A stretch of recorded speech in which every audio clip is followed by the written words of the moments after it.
Megastar Chiranjeevi నటిస్తున్న భారీ చిత్రం విశ్వంబర. ఈ చిత్రంపై భారీ అంచనాలే ఉన్నాయి. త్రిష కథానాయికగా నటించిన ఈ చిత్రానికి వశిష్ఠ దర్శకుడు కీరవాణి సంగీతాన్ని అందించారు. ఈ ఆల్బంలో 6 పాటలుంటాయని తెలుస్తుంది. అందులో ఆంజనేయుని గీతం కూడా ఉంటుంది.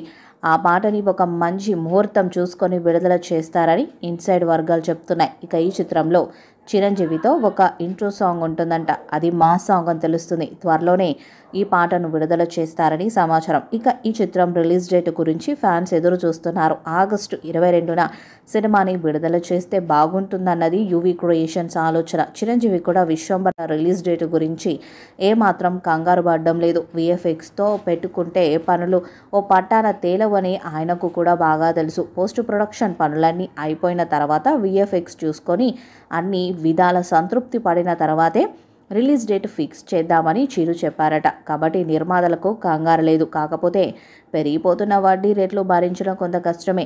హిందీ రైట్స్ రూపంలో యువీకి మంచి రేటే వచ్చింది. ఇక శాటిలైట్ డీల్ క్లోజ్ చేయాల్సి ఉంది. ఇది వరకు విశ్వంబరనే లైట్ తీసుకున్న ఓటీటీ సంస్థలు ఇప్పుడు బేరాలకు దిగాయని, మంచి రేట్ వస్తే డీల్ను క్లోజ్ చేద్దామని నిర్మాతలకు చెప్తున్నారు. ఒక పాట మినహా షూటింగ్ కూడా పూర్తయినట్టే.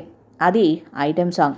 ఆ పాట ఎవరితో చేయించాలి అనే విషయంలోనే చిత్ర బృందం మల్లగుల్లాలు పడుతుంది. ఎలాగూ కావాల్సినంత టైం ఉంది కదా, రిలీజ్కి ముందు ఈ పాట పూర్తి చేయాలని భావిస్తున్నారు. ఇక ఈ చిత్రంలో మరొక హీరోయిన్గా ఆషికా రంగనాథ్ నటిస్తున్నారు. ఫ్యాంటసీ యాక్షన్ డ్రామా నేపథ్యంలో రూపొందుతున్న ఈ సినిమాపై మెగా అభిమానుల్లో భారీ అంచనాలే నెలకొని ఉన్నాయి. చిరు కెరీర్లోని అత్యంత విభిన్నమైన కథాంశంతో రూపొందుతున్న ఈ ప్రాజెక్టుపై టాలీవుడ్ వర్గాల్లో హైప్ నెలకొంది.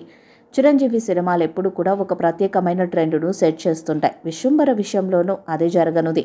అత్యాధునిక టెక్నాలజీతో తెరకెక్కిస్తున్న ఈ చిత్రం నెవర్ బిఫోర్ అనే స్థాయిలో విజువల్ ఎఫెక్ట్స్ను చూపించబోతుందని సమాచారం.